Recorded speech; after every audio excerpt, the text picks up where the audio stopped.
Good morning, America! Ben non, vous inquiétez pas, vous êtes bien à Petites Obsessions. On s'est pas transformé en late night show ou quelque chose. Oh, I was really worried with... Ben non, je parle mieux anglais que ça, mais...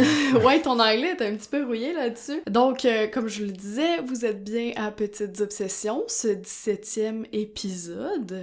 Bientôt la majorité de notre podcast. Mon Dieu, on a-tu rendu un podcast pour s'endormir avec la petite voix que tu utilises? Ah ben écoute, Bienvenue. on est tard le soir. Ben là, 8h30.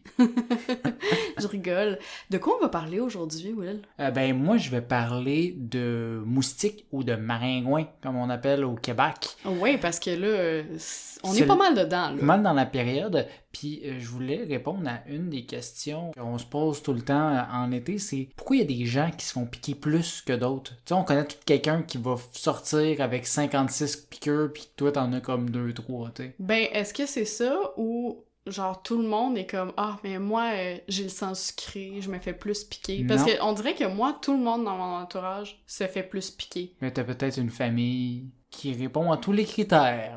Peut-être. Ben, en tout cas, moi, je me fais particulièrement piquer les moustiques, même Ben, bien, on verra. surtout que j'ai du sang français, fait que... Ça n'a aucun rapport. Ben, ma mère a Dis fait des n'importe réactions. quoi. Non, ma mère fait des réactions aux moustiques ici, et moi aussi des fois. Et j'en fais aussi en France, quand je me fais piquer par Ok. les moustiques là-bas. Fait que le fait que tu réagisses ici et au Québec, ça n'a pas rapport à la France, ça n'a pas rapport à toi. C'est plus en France que moi je réagis qu'au Québec. Fait que là, t'es un sang québécois. Ben, j'ai un sang québécois et français. Hey, regarde, on y reviendra dans ma partie, parce que moi je vais vous parler des groupes sanguins, mais je vous dis pas tout de suite de quoi je vais vous parler par rapport aux groupes sanguins. J'ai envie de maintenir un petit peu le suspense. Là, tu parles pas du groupe humoristique, là, d'il y a Non, 40 c'est ans, ça. là. Ben, Ok. surtout qu'il y en a un qui est décédé, hein, fait que on va leur laisser vivre leur deuil en paix. Ok, parfait, c'est bon. Fait qu'on lance le générique. Yes!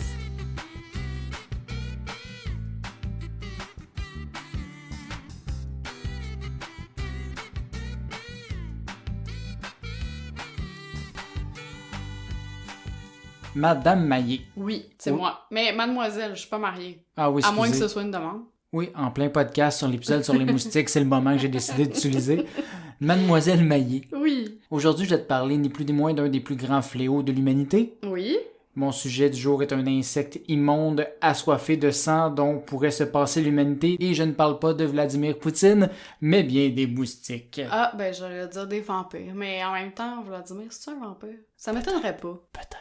Il n'est pas Il- vieilli il- tant il est que ça un dans les petit peu dernières blême, années. hein? Ouais. Faudrait le mettre en lumière et voir qu'est-ce que ça fait. À investiguer. Fait que, aujourd'hui, mon objectif, c'est d'éduquer un petit peu la population à l'approche de la saison favorite de ce démon volant. Fait que ça va être fait en 2 volets, c'est-à-dire répondre à la question dont on parlait tout à l'heure, c'est-à-dire est-ce que certaines personnes se font davantage piquer par ces terribles bébites, ainsi que de donner des trucs pour éviter que votre prochaine soirée au bord d'un feu se termine en don d'Émo Québec. Est-ce que tu vas juste nous dire de genre mettre de la citronnelle partout? Non, justement. Ok, tant mieux. Donc, on va débuter avec un peu d'infos sur l'insecte. D'abord, parlons étymologie. Le nom scientifique du moustique, c'est Culicidés. C'est bizarre, ça commence par Q. Bravo, maturité! Oui. Ben, en fait, ça provient de son genre d'insecte, c'est-à-dire le culex. Donc, c'est pour ça Q. Mais voilà. Ouais. Mais c'est des lettres qui sont utilisées en français. Mais comment qu'on est passé de Culex à Attends, moustique? c'est culex pour le genre, ainsi que le latin aculus, qui signifie aiguillon. Hmm. Quant au mot moustique, Oui. en fait, il est emprunté de l'espagnol mosquito, Ouais. qui signifie littéralement petite mouche. Faut croire que les cours de biologie étaient pas très populaires à l'époque en Espagne, là, parce que tu compares un maringouin puis une mouche, ça se ressemble pas ben à part que ça a des petites ailes. Ben, ça peut te piquer. Puis les deux, on dirait qu'ils se frottent les mains parce qu'ils ont un plan machiavélique. Peut-être. Quant au mot maringouin, Mhm.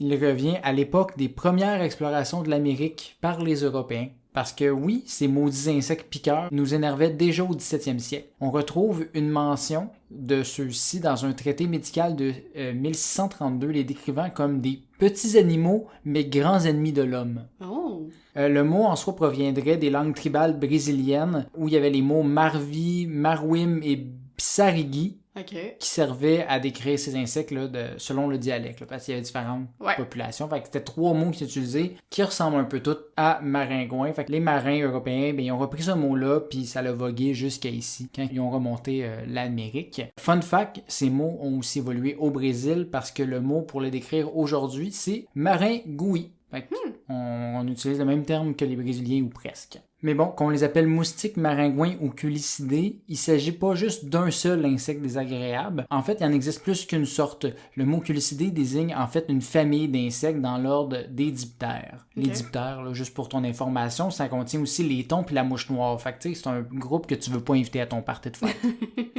Surtout les thons, ils sont laids. Ils sont laids, puis ils piquent, puis ils Ben, gossent. Fait que si on parle chiffres, il y aurait actuellement 3578 espèces de moustiques. C'est beaucoup de différents moustiques. Ils ont toutes des petites différences. J'imagine, genre, juste me faire piquer une fois par chacun d'entre eux, de quoi que j'aurais l'air. Ouais, ben, compte-toi chanceuse parce que c'est juste une partie d'entre eux qui ont la fâcheuse habitude de vouloir nous têter l'énergie vitale. OK. Puis si on prend au Québec, par exemple, il y aurait une 60aine d'espèces. C'est quand même beaucoup, là, pour le Québec. Ouais, mais il y en aurait juste une 30aine qui piquent les humains. Donc 50%, c'est peut-être pas assez pour passer un examen, mais on va quand même le prendre si la moitié des maringouins décident de pas nous piquer.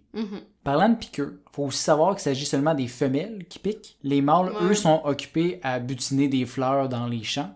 Oui, les hommes pourraient prendre exemple sur eux, mais les femmes, par contre, ça va être correct. Oh non, moi, j'ai pas de problème avec ça. À voler du sang d'hommes Ben non, mais je veux dire, on random se fait dans la tellement rue. piquer, entre guillemets, à longueur de journée, Oui, mais si on par la cueille des fleurs... masculinité toxique. Oui, mais si on se met à cueillir des fleurs, t'auras pas besoin de piquer personne. Ouais, mais des fois, ça ferait du bien de vous rendre l'appareil. Temporairement, là. Après ça, on Ouais. laisse nous cueillir nos fleurs. Mais bon, avec ces deux facteurs-là, donc le fait que certains piquent, puis d'autres non, puis Ouais. le fait que les mâles, ben, ils butinent, mais ça explique aussi pourquoi des fois t'as l'impression de voir un genre de maringouin, mettons, qui chill chez vous, mais qui a aucune envie de te faire une grosse bosse dans le front, c'est parce que ben, c'est probablement soit un mâle ou une espèce qui ne pique pas. Fait que c'est pour ça, des fois, tu vois ça dans les salles de bain, des fois, une genre de Ouais. grosse de... C'est-tu les mêmes qui viennent te ziziller près de l'oreille la nuit? Ah, ça, je vais en parler tout à l'heure. Parfait. Par contre, faut se le dire, quand les mademoiselles suceuses de sang viennent piquer une jeune personne qui a rien demandé, c'est pas juste pour le plaisir ou par vengeance comme tu souhaitais faire aux hommes. C'est pas une violents. vengeance. Ah non, c'est juste pour. C'est dans l'ordre des choses. Ok. Mais vois-tu, les maringouins, eux, ils ont une meilleure excuse que toi que l'ordre des choses. Pour nous, c'est des terribles pestes, mais la raison pour laquelle elles décident de nous faire souffrir, c'est parce qu'elles ont besoin de ce petit repas sanguin pour le développement de leurs œufs. En fait, une fois le plein fait, la moustiquette peut aller pondre ses œufs tranquillement dans son coin et ensuite avoir des relations interpersonnelles avec papa moustique, puis revenir te piquer dans ton sommeil. Ok, mais si moi, mettons, je m'en crisse qu'elle a des œufs.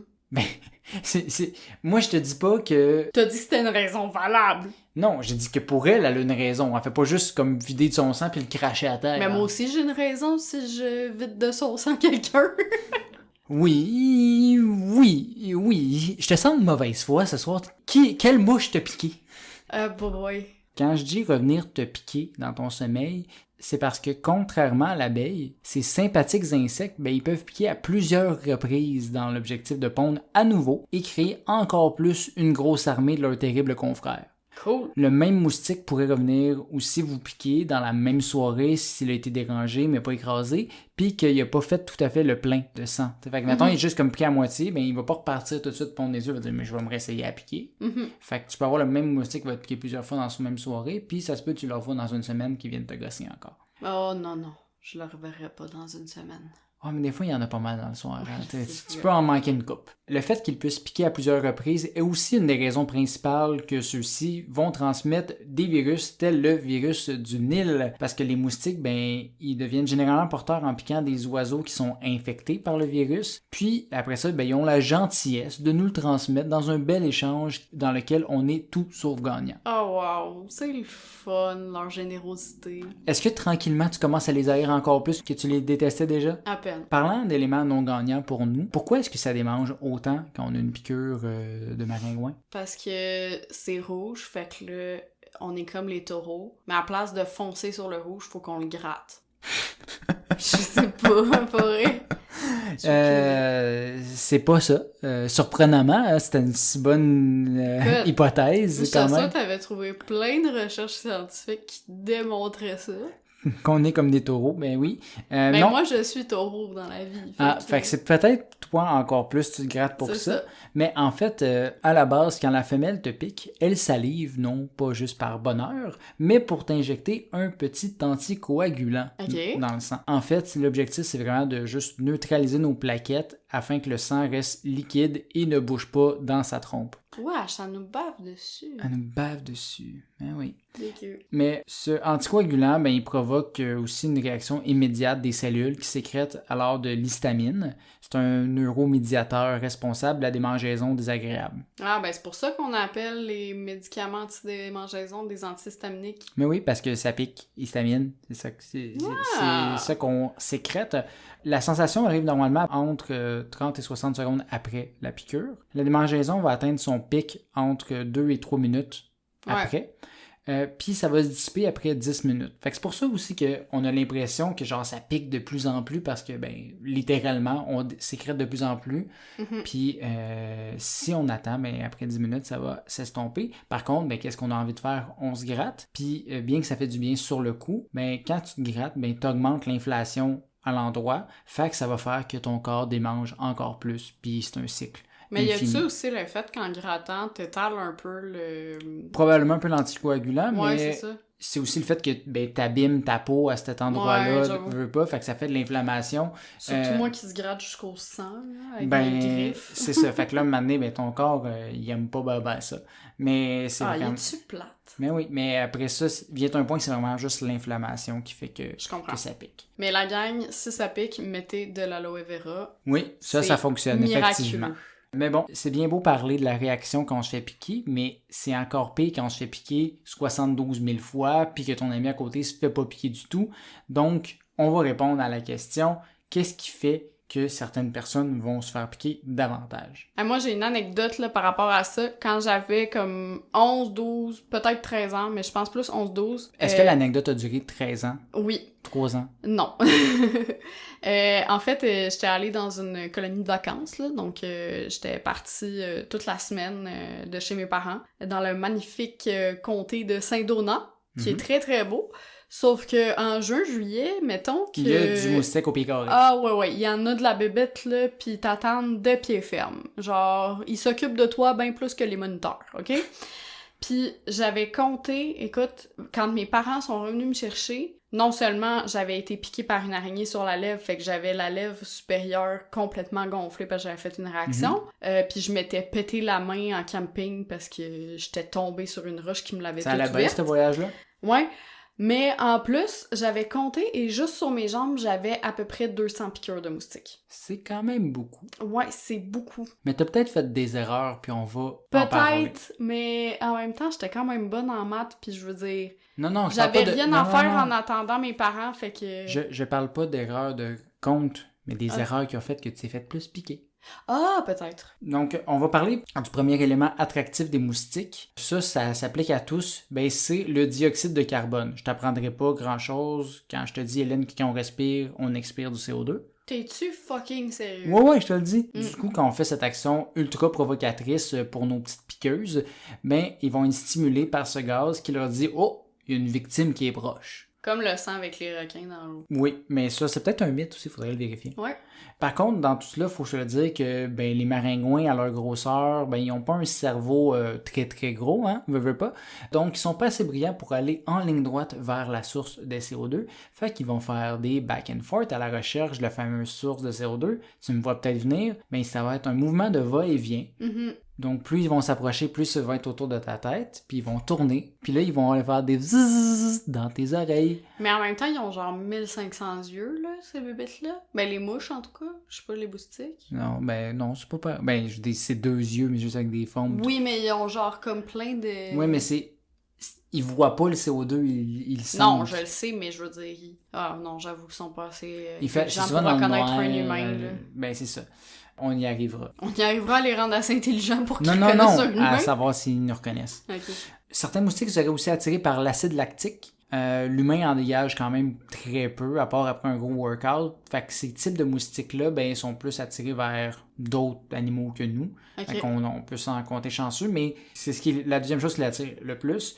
Ensuite vient la chaleur, qui serait un des facteurs attirants pour les moustiques. Puis il serait aussi capable de détecter les mouvements.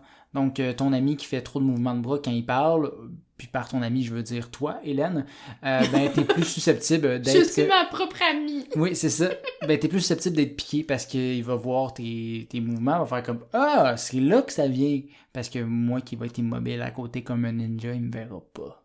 Mais là, tu parles comme si je bougeais full puis j'étais hyper active. Je parle comme si t'avais 200 piqûres sur les jambes. Ok. Faut aussi se rappeler que les moustiques sortent à la tombée de la nuit. Ouais. Ces créatures ténébreuses, ils aiment pas beaucoup le soleil, puis ils sont moins capables de détecter justement des éléments comme la chaleur le jour, fait qu'ils sont comme fuck off, on va y aller de nuit. Mais donc, c'est vraiment des vampires. C'est vraiment des vampires. Puis d'ailleurs, souvent, quand je suis sur le bord d'un feu, puis les gens sont comme on se fait donc bien piquer.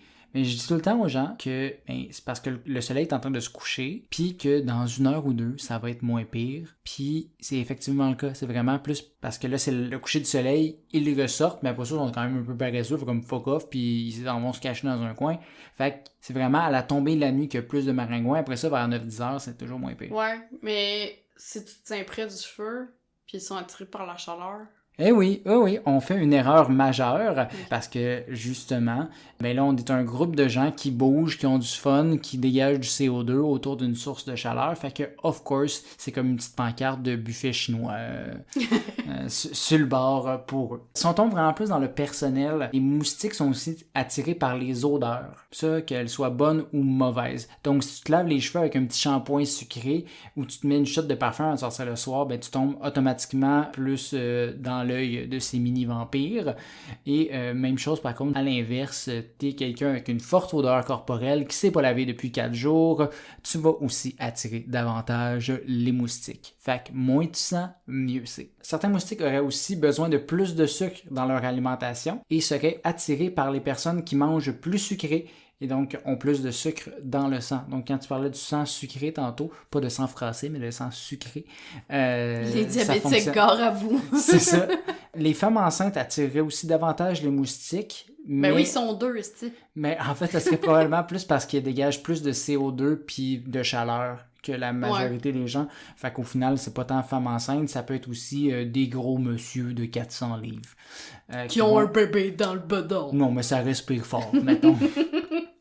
Le big game changer, par contre, ce serait le groupe sanguin. Oui, ton groupe sanguin a un impact sur à quel point tu vas te faire vider de ton sang. Selon toi, c'est quel groupe qui attire davantage les maringouins? Les O. Eh oui, oui, je sais, je suis O. Mais c'est ça, on n'est pas juste donneur universel seulement pour les humains. Les O négatifs sont donneurs universels, attention. Les O positifs ne le sont pas. Ouais, non, mais... Non, mais faut pas donner de fausses informations, c'est pour ça. Oui, mais c'était pour le gag. C'est correct. Donc, voilà, les O. Donc, moi aussi, je suis O. On attire davantage les moustiques. Des chercheurs ont calculé... Des chercheurs? Des chercheurs, oui. Ben voyons donc, toi. Oui, ceux qui sont en Serbie. Ah, qui font de la cercerce. La cercerce. Cool. Des chercheurs ont calculé les atterrissages de femelles moustiques sur un bras. Fait que dans le fond, mettons, il y avait un gars qui tendait son bras mais qui était AB, puis un autre gars qui tendait son bras qui était O. Écoute, Chris, j'espère qu'ils ont été payés 4000$ par truc mais là, en même temps, c'est pas si pire, de là, pharmacie. Tu te gratouilles après, là. Ah non, moi, j'aurais jamais fait ça, là. Faites-moi tester n'importe quoi comme médicament, mais pas des moustiques, là. Fait que ouais, il y en avait 2 fois plus qui atterrissaient sur les bras des gens qui sont du groupe sanguin O. Mais comment ça? Parce qu'ils sont plus attirés par les O. Ils sont O-sexuels? Ils sont O-sexuels. OK. Fait que c'est ça, watch out les femmes enceintes de type O, vous êtes mieux de rester en dedans cet été. Mais là, n'ayez pas trop peur, j'ai quand même quelques petits trucs que vous puissiez tout de même vivre tout en réduisant votre nombre de piqûres cet été. Le premier truc est tout simplement de porter des vêtements longs et de tissu serré et épais. Donc, parce que bien, ils vont avoir plus de difficultés à vous piquer à travers les vêtements. C'est con, mais c'est assez simple. Aussi, ces vêtements doivent être de couleur claire. Ouais. Les couleurs foncées les attireraient davantage. Ouais, ça, j'avais entendu ça. Vous avez aussi toujours différentes options pour chasser les moustiques, que ce soit naturel ou non. Puis en ligne, il y en a 1001, comme la lavande, la citronnelle, du café brûlé, j'en passe.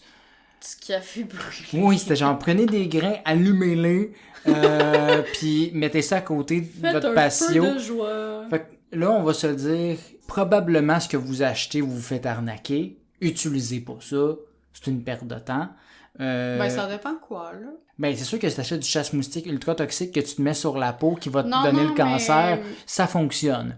Mais genre en France, on a ce qu'on appelle des maffus, là, pis c'est comme des petits trucs ronds en spirale que tu fais brûler, là, pis ouais. cette odeur-là d'encens est une des rares odeurs, justement, qui répulse les moustiques. Puis on met ça sous la table, puis thank God, on se fait pas piquer des pieds, parce qu'il y a-tu une pire place que se faire piquer ses pieds où t'as pas de peau, esti? C'est justement pour ça qu'ils vont te piquer là, parce que t'as moins de peau, fait que c'est plus facile de piquer. Fait, en tout cas, il n'y a pas de site qui dit vraiment officiellement qu'est-ce que c'est les bons trucs versus les 1 milliard qu'il y a. Fait que continuez plus ou moins ce que vous faites, mais dépensez pas trop d'argent pour rien dans 1000 solutions. Ça se peut qu'il y en ait une couple qui soit des arnaques. Donc, qu'est-ce qu'on peut faire d'autre? Ben, en fait, le mieux, c'est d'éliminer le problème à la source. Fait que d'exterminer toute la population de moustiques de la planète. Oui, exactement. Ben, en fait, premièrement, on peut y aller à petite échelle. C'est-à-dire que, ben, vous le savez peut-être pas, mais les maringouins se reproduisent dans l'eau stagnante. Donc, il faut s'assurer que l'eau ne puisse pas s'accumuler sur une longue période chez soi. Donc, portez attention aux gouttières qui pourraient être bouchées, aux chaudières, aux brouettes, aux canaux qui traînent chez vous. Pour avoir un fond d'eau. Ben, en fait, tu ris, mais les bols de chien, souvent, on oublie ça. Ben, le verre d'eau, c'est un peu plus rare qui traîne, mais le bol d'eau de chien... je sais pas, là, ce que tu fais sur ton balcon. Laisser des verres d'eau traîner une semaine de temps. Puis aussi, c'est con, mais une champlure qui coule à l'extérieur, tu sais, un robinet de hose, quelque chose qui va faire une petite flaque d'eau, ben c'est suffisant pour qu'elle aille pondre ses œufs. Puis tu vas te ramasser avec quelques centaines de moustiques parce que oui, quand une femelle moustique pond des œufs, elle va pondre une centaine d'œufs. Puis ben s'il y en a la moitié qui sont des hommes puis qui repondent des œufs, ben tu te ramasses assez vite avec une couple de milliers chez vous.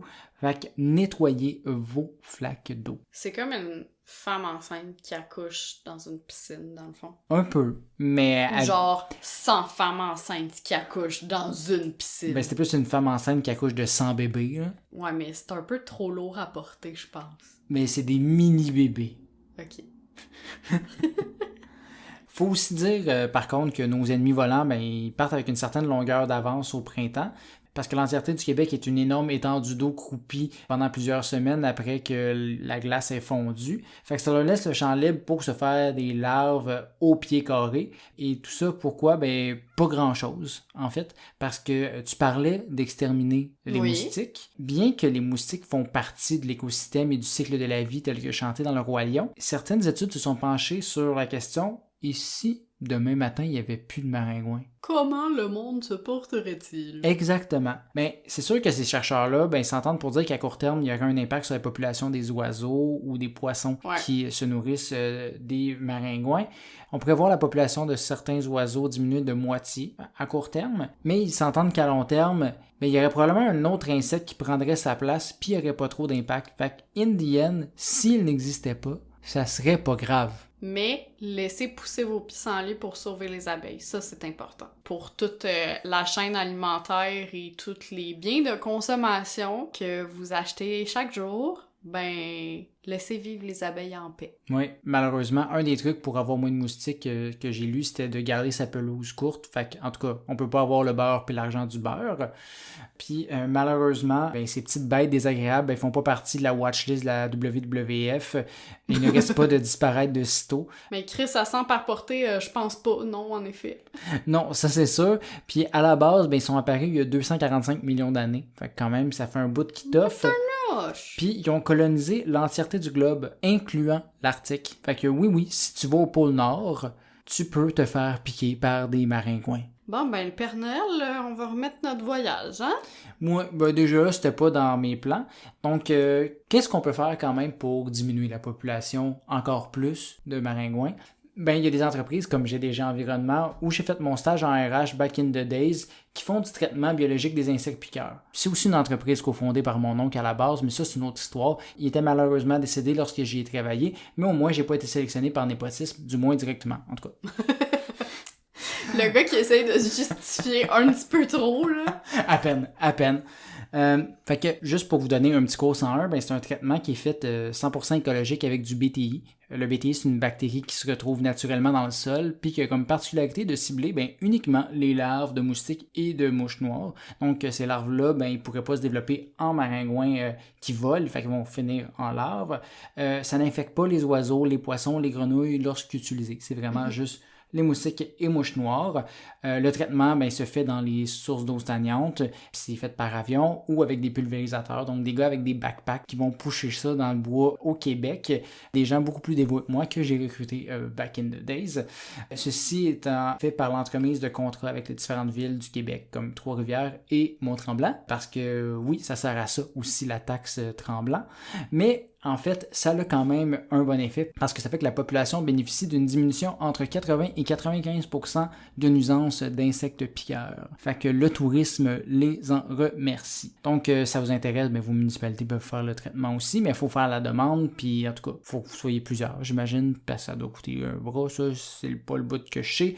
Puis mon shameless plug est fini. J'espère quand même vous en avoir appris davantage sur ce petit fléau d'été et que vous réussirez à éviter quelques piqûres grâce à cet épisode. Mais bon, là, je fais mon gros speech comme ça, mais c'est pas la fin de l'épisode. Il y a encore ta partie, Hélène. Donc, William. Hélène. Que ceux qui trouvent que LinkedIn n'est pas divertissant me jettent la première pierre. Ok, non, c'est pas vrai, là, faites pas ça, please. Je tiens un tantinet soit peu à ma petite face. Mais, sans blague, mon Dieu que je trouvais LinkedIn corpo-plate v'là quelques années.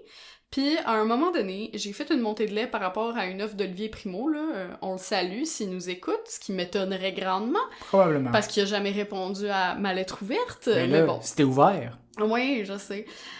Mais tout a basculé ce jour-là, et depuis, c'est honnêtement devenu une source de divertissement à plusieurs égards pour moi. Les développeurs ont même annoncé l'arrivée d'une réaction rire sous peu, mais ça, je vous passe les détails, là.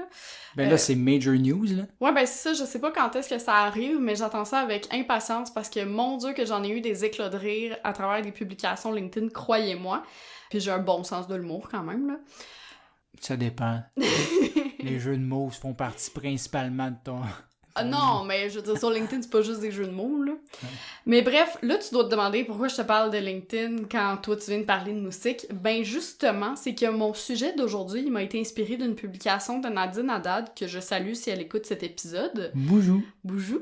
Vois-tu, dans sa publication, Nadine, elle parlait du Ketsui-Kigata. Est-ce que tu sais c'est quoi? Ça a l'air d'une forme d'arts martiaux japonais. Non, pis c'est pas non plus un plat à la mode sur TikTok. En fait, pour le résumer grossièrement... non, c'est sur LinkedIn.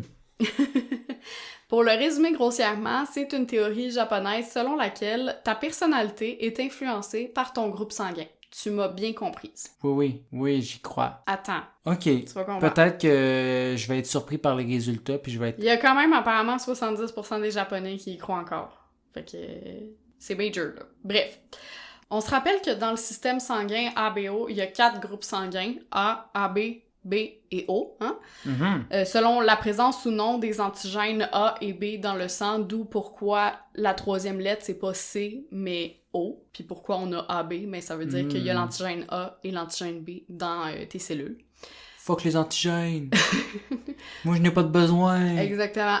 Pour chaque groupe, il y a aussi la présence ou l'absence du facteur Rhésus, mais là, je vais pas vous faire un cours... C'est-tu le Jésus mexicain, ça, non? Un peu, oui.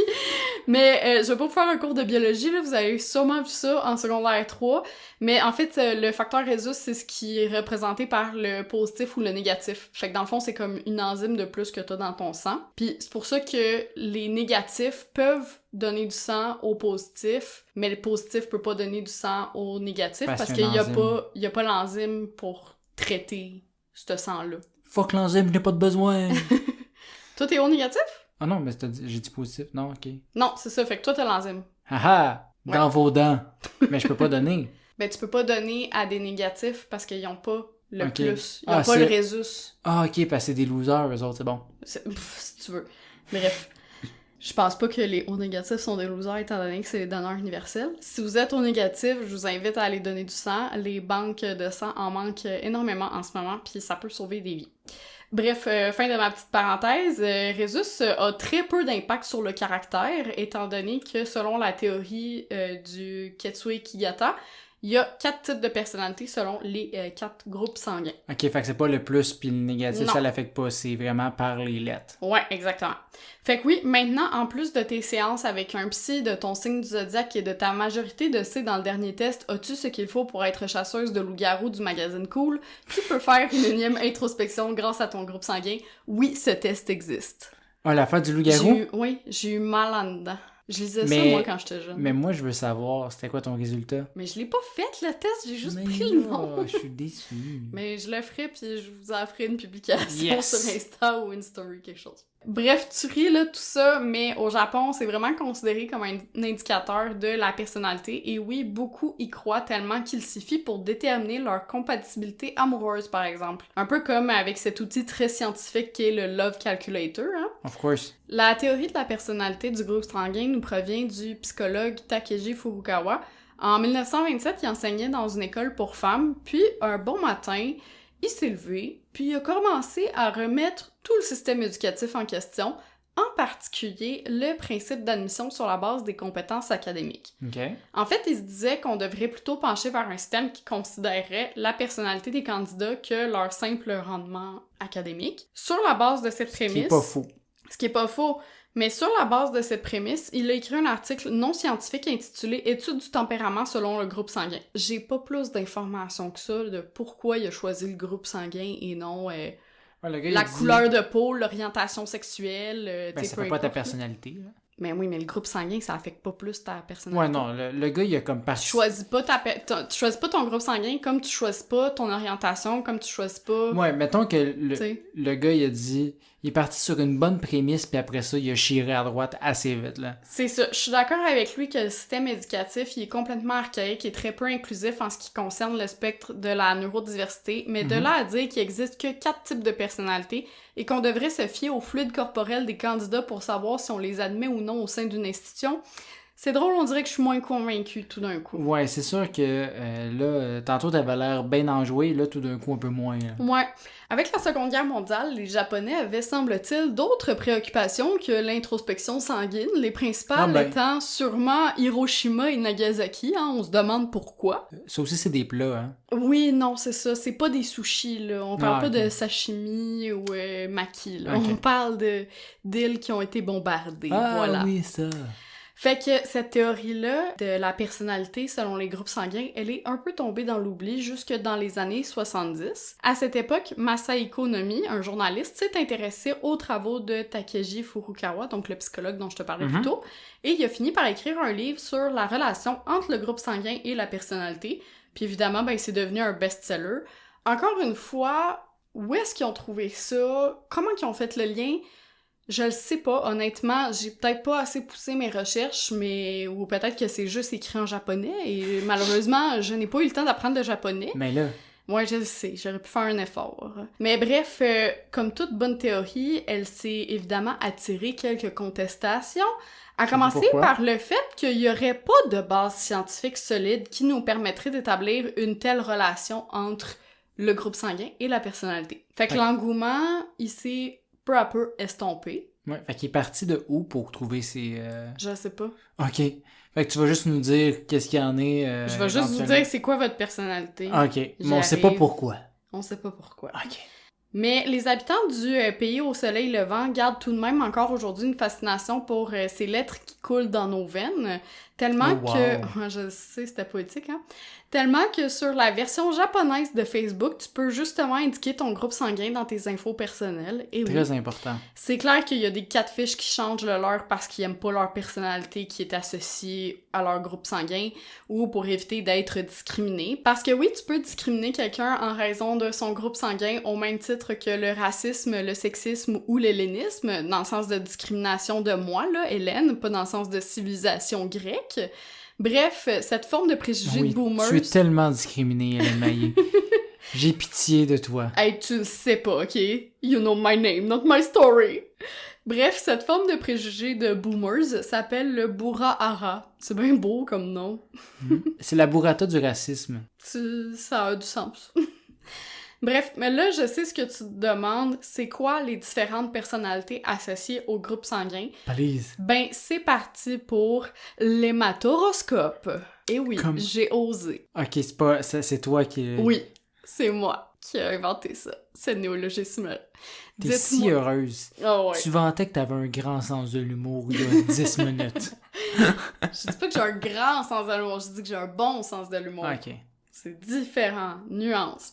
Bref, dites-moi votre groupe sanguin et je vous dirai qui vous êtes. Commençons avec les A. Vous êtes organisé, décidé, détaillé, rationnel, réservé, poli, digne de confiance, patient, responsable, ponctuel, calme, respectueux et perfectionniste. Par contre, vous êtes aussi timide, introverti, obsessionnel, sensible, conservateur, coincé, anxieux, distant, têtu et exagéré. Tu seras peut-être pas étonné de savoir que la majorité des Japonais, donc 40% de la population, sont de groupe sanguin A. C'est raciste, ça. Et que c'est celui qui est le plus vénéré là-bas. Genre, tu veux être avec quelqu'un qui est du groupe sanguin A. Ben oui, of course, pourquoi pas? Parce que tu veux quelqu'un de timide. Oui, puis d'organisé, puis de coincé, puis de responsable. Le rêve. Ouais. En amour, les femmes du groupe A ne seraient apparemment pas enthousiastes à l'idée de se marier et de devenir mère, tandis que Fait que tu veux sortir avec la fille qui veut pas se marier. Ben attends, tandis que justement, c'est tout le contraire pour les hommes du groupe A, qui eux se tourneront souvent vers des femmes du groupe O pour construire leur vie de famille. Et la caste des A, donc la figure qui les représente, si on veut, c'est les paysans. Les personnes... C'est pire en pire, cette histoire-là. Les personnes du groupe B, quant à elles, sont entreprenantes, optimistes, passionnées, détendues, gays, extraverties, excentriques, aventureuses, curieuses, non conventionnelles, actives, flexibles, sans prétention, créatives et ce sont les amis des animaux. Mais elles sont aussi égocentriques, égoïstes, insouciantes, individualistes, irresponsables, immatures, imprévisibles, distraites, peu coopératives et paresseuses. Elles respectent aussi difficilement les règles et ne mesurent pas les conséquences de leurs actions. Et qu'il s'agisse d'amour ou non, elles voient la vie comme un jeu sans limite. Et la caste des B, c'est les commerçants.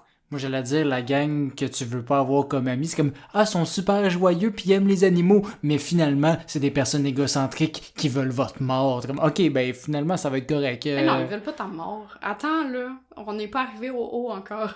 Mais là, les hommes qui voulaient se marier au haut, là, ils ont des mauvais choix. Tu verras. Tu te demandes peut-être si les AB sont un mix des A et des B. Calme, mais énervé, aime les animaux, mais aimerait les étrangler. Ben justement, non, pas tout à fait. Ces personnes ont leur propre personnalité, contrairement à un café pris au Tim Hortons, hein. En même temps, d'être à la fois carré comme un A et spontané comme un B, ou comme tu dis, calme comme un A et énervé comme un B, ça doit être un signe de crise identitaire et ou hématologique, là. Faudrait voir un médecin pour ça. Hématologique. Ben, je suis tannée de répéter ça à toutes les Ouais, phrases. non, mais c'est bon. Donc, les personnes du groupe AB sont de nature détendue, modérée, bien élevée, artistique, médiatrice, sociable, mystérieuse, charismatique, populaire, empathique, diplomatique, talentueuse, rationnelle et spirituelle. Évidemment, elles ont aussi des défauts, hein, comme les autres, tels que le fait d'être critique, intransigeante, mélancolique, impatiente, indécise, compliquée, impitoyable, mesquine, hypocrite, vulnérable et froide. En amour, elles aimeraient vivre en profonde harmonie, mais comme elles dramatisent tout, difficile pour elles d'avoir une relation où règne le calme. En fait, c'est reconnu pour être les personnes plus dépressives, là, quasiment, d'où le mélancolique. Et la caste des AB, c'est les artisans. Les artistes dépressifs, haha. Et enfin, William... Les hauts, les hauts, Oui. les hauts. Les hauts. Les hauts, c'est des personnes pacifiques, généreuses, Oui. curieuses, confiantes, stratégiques. Ah non, Tu j'arrêtais, continues? mais non, Ok. c'est vrai. Ambitieuses, athlétiques, sincères, loyales, indépendantes, influentes, idéalistes, ouvertes d'esprit et intuitives. Mais évidemment, tu t'en doutes bien. On Elles n'est ont- pas parfait. Non, exactement. Elles ont aussi un côté froid, impoli, envieux, arrogant, insensible, têtu, sans scrupules, autoritaire et orgueilleux. En amour, par contre, elles naviguent dans le respect et la compréhension de l'autre. Et la caste des hauts, c'est les guerriers. Oh yeah! C'est nous, les Ouais. samouraïs. Fait que je sais pas si tu te reconnais un petit peu dans le portrait des O. Pas vraiment, non? Pas du tout. Moi, je me reconnais un petit peu dans le sens où, tu sais, je me considère comme une personne généreuse, je suis très pacifiste aussi.